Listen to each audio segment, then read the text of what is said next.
O seu sistema de recompensa pode estar desregulado e eu vou te explicar como é que se faz para regular o nosso sistema de recompensa para que você possa fazer isso a partir de hoje. Vou explicar de forma simples, tranquila e à medida que você começa a observar os seus comportamentos e a sua rotina, você vai entender e ir ajustando isso em sua vida. Primeiro, nós somos seres de hábitos. Nós aprendemos por repetição e vamos repetindo até que aquilo torne um comportamento rotineiro, habitual.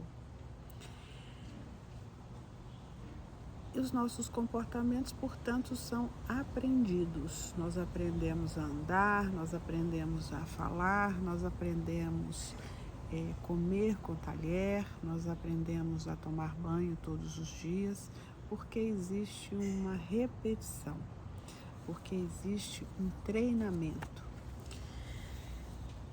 Mas quando a gente começa a fazer algo, especialmente pela primeira vez, a gente precisa prestar um pouco mais de atenção aos detalhes, ao passo a passo. E isso, à medida que a gente vai praticando, vai se tornando mais fácil. Mas imagine como é que seria para nós aprendermos a falar, aprendermos a andar, se não tivesse uma recompensa a cada progresso.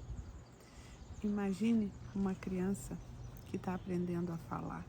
Quando ela balbucia alguma coisa, os pais já enchem de beijinhos, de parabéns e de risadas e de atenção. Essa é a recompensa por aquele aprendizado. E a vida segue. E nós vamos caminhando nessa lógica.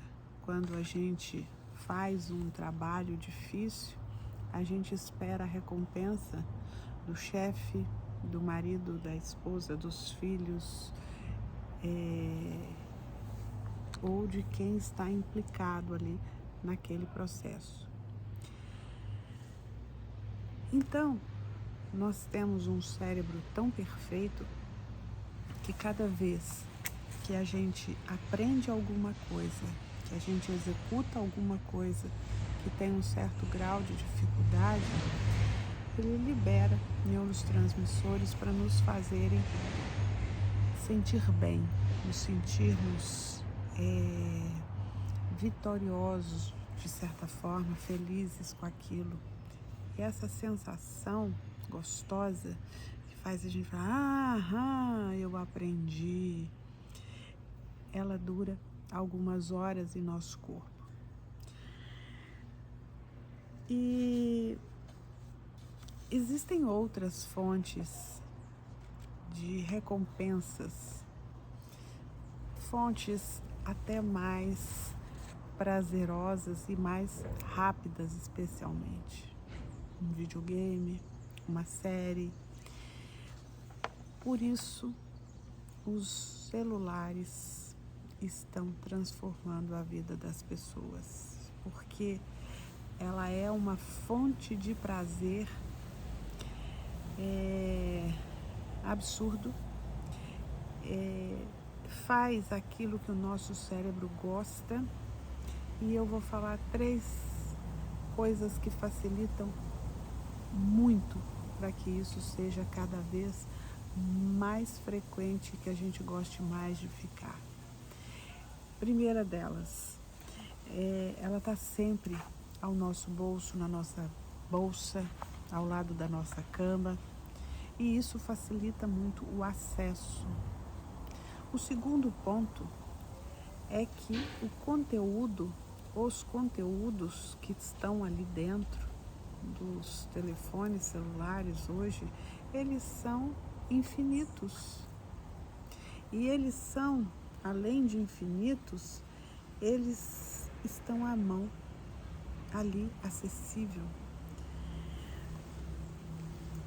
a variação dos conteúdos é uma coisa interminável e eles atendem a todas as idades, eles atendem a todas as escolaridades, eles atendem a todas as raças, etnias e nacionalidades.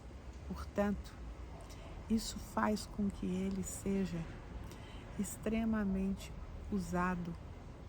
Ele se torna uma boa companhia. Esse é um terceiro ponto. Você está sozinho, você pega um aparelho celular e você se distrai. Você passa ali horas e horas e horas. E se você quiser trocar de assunto, tá fácil. Tem só uma abazinha, é só um toquezinho, uma mexidinha com o dedo e você já está em outra página. E não tem assunto chato. Quando você não quer aquilo, você troca imediatamente e vem algumas coisas mais interessantes.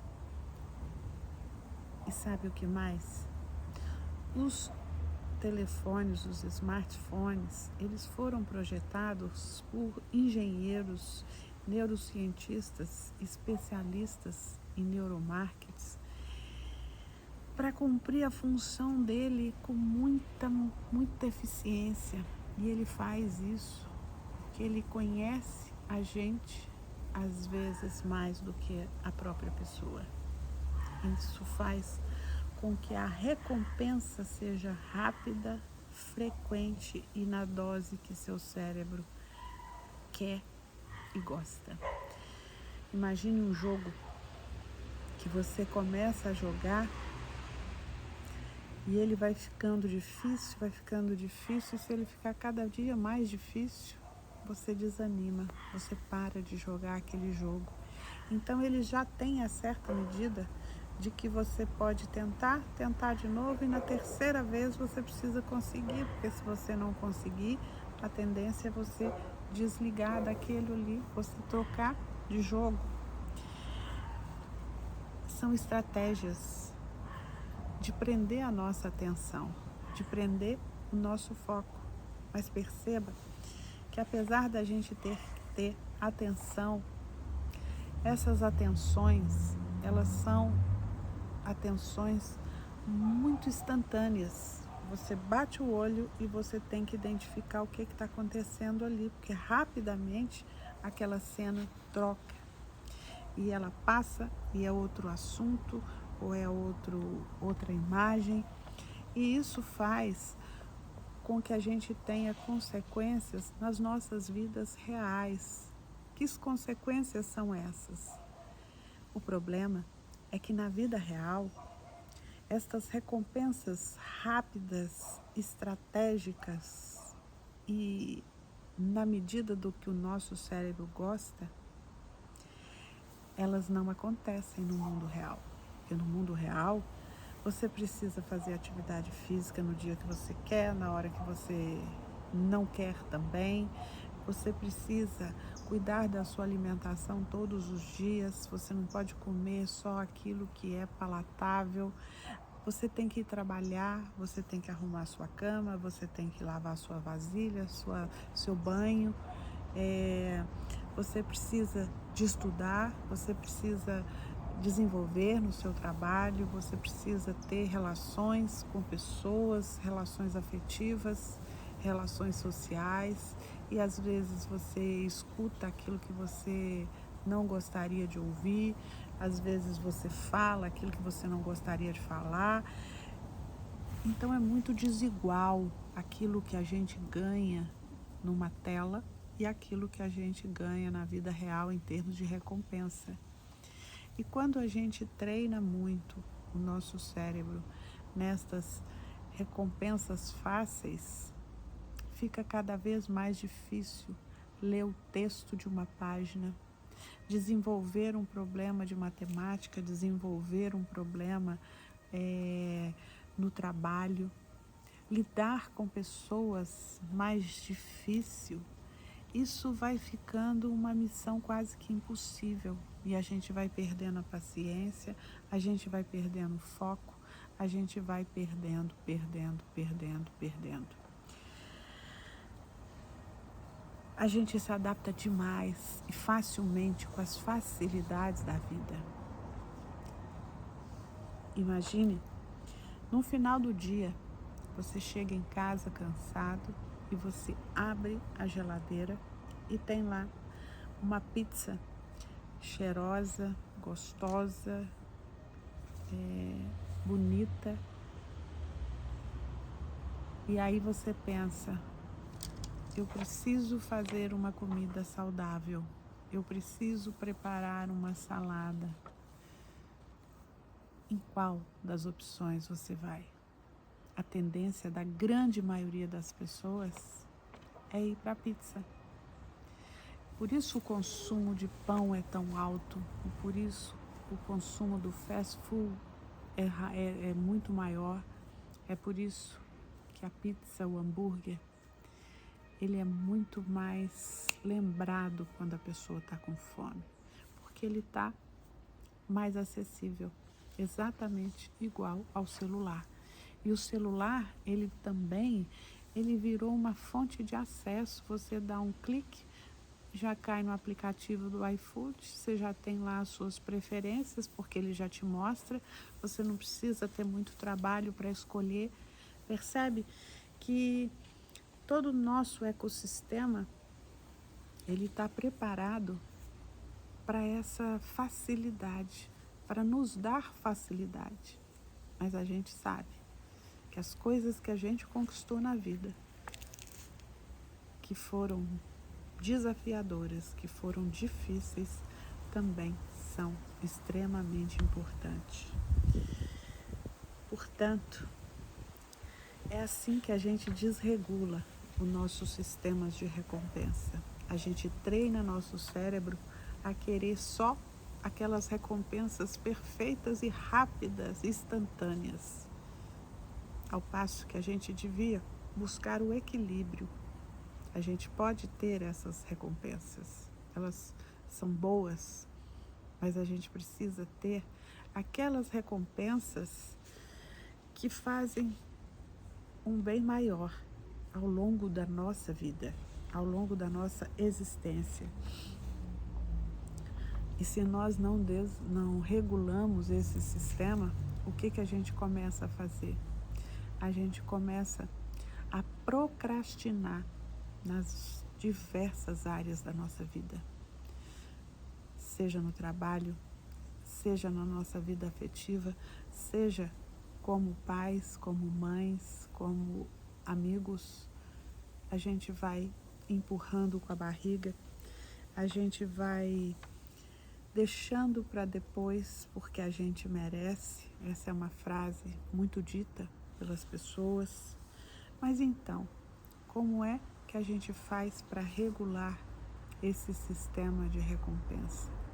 Regulando a nossa vida, organizando a nossa rotina, planejando o nosso dia, planejando nossos objetivos com clareza, com definições objetivas, aquilo que você quer, de onde você quer chegar. O outro ponto é, uma vez que você planejou a sua semana, você planejou o seu dia, execute o seu planejamento. Ele só faz sentido se você executar. Se todos os dias você chegar ao final do dia sem fazer aquilo que você se propôs, não adianta você planejar. E aí você vai ser uma daquelas pessoas que vai falar assim, planejar não adianta nada. A gente nunca faz o que a gente planeja mesmo. E aí você vai nesse auto-engano, levando a sua vida acidentalmente. E o terceiro ponto, que é importante para você sair desse ciclo, é monitorar. Monitorar seus resultados, monitorar os processos de construções que você definiu para você. Monitorar especialmente o tempo que você gasta nas recompensas imediatas e fáceis, relativamente fáceis, sabendo que apesar de nome recompensa, elas podem fazer um estrago muito grande na nossa vida. Nessa semana, Pense como é que anda essa regulagem na sua vida. Como é que você tem equilibrado estas recompensas